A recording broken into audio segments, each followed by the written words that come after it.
This is 2OF Entertainment.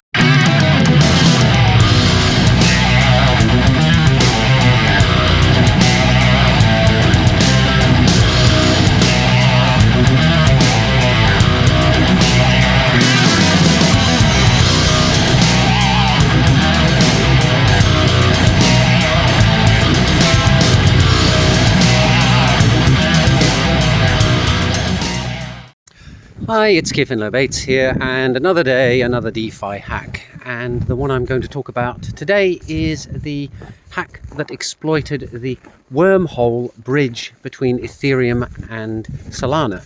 And the explanation I have uses a breakdown of the hack provided very kindly by someone called Kelvin Fitcher on Twitter, but I'm going to explain it through the use of an analogy so that any of you out there who aren't particularly keen on investigating smart contract code can still understand exactly what happens. And in order to explain the hack, first it's probably worthwhile going over how a bridge between two different chains works. And the best analogy I have for that is if you go back in human history to, say, the 1600s or 1700s, and you look at how goldsmiths also acted as banks. So imagine you own a big chest of coins and you live in London and you want to travel to Paris in order to spend them. Well, riding through the countryside with a big chest of gold on the back of your cart, not such a good idea. So you go to a goldsmith in London and you hand over your chest and they give you a promissory note that they sign. Then you go to Paris and you hand over the promissory note at another goldsmith over there and they give you the equivalent amount of gold coins in return. Now, this of course means that the goldsmith in Paris has to recognize that the note that has been signed is a genuine one and that the signature is genuine. You can't just walk into any goldsmiths in Paris with a piece of paper that you scribbled on half an hour beforehand saying, give me 100,000 gold coins. That's not going to fly. And the bridging system between blockchains often relies on a system like this, plus a mechanism for verifying the signatures. And again, if we extend the analogy, you can imagine that there are people, let's call them guardians, who spend their life riding between London and Paris, looking at the signatures of goldsmiths in both cities and memorizing them so that they can check them in either location. And then when you turn up at the goldsmiths with your promissory note, the goldsmith calls in one of these guardians who knows what the valid signatures look like and can say, yes, this is a valid note, give him the gold coins that he's asked for, or no, this is an invalid signature, call the authorities and have him locked up. So what went wrong in the Solana Wormhole contract? Well, again, extending the analogy even further, imagine that someone turns up at a goldsmith's in Paris with a promissory note from a goldsmith in London and says, I want to withdraw some gold coins, some Parisian gold coins, please, to the amount of 90,000 gold coins.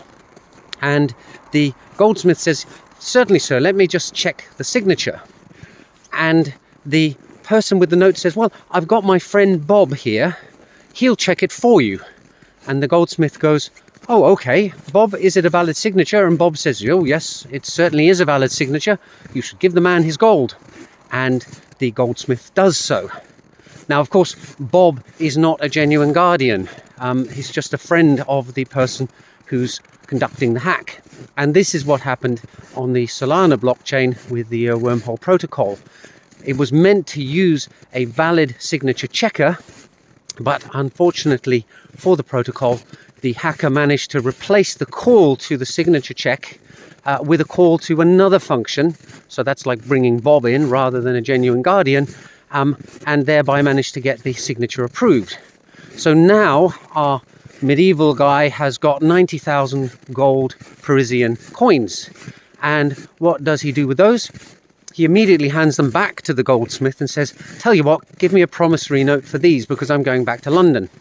And the goldsmith in Paris does that. The guy then goes back to London with a perfectly valid Parisian promissory note for gold coins, goes back to the goldsmiths in London and withdraws 90,000 English gold coins, and now the hacker has real genuine funds that can be off-ramped on a crypto exchange or moved into other assets or protocols or whatever. So that's basically what happened. There was one small bug in the smart contract on the Solana side that allowed the signature checking to be compromised. So that's really it. And the result is that about 90,000 Ether was withdrawn from the smart contract on the Ethereum chain that was holding assets that have been bridged over to Solana. And that's quite a lot of money.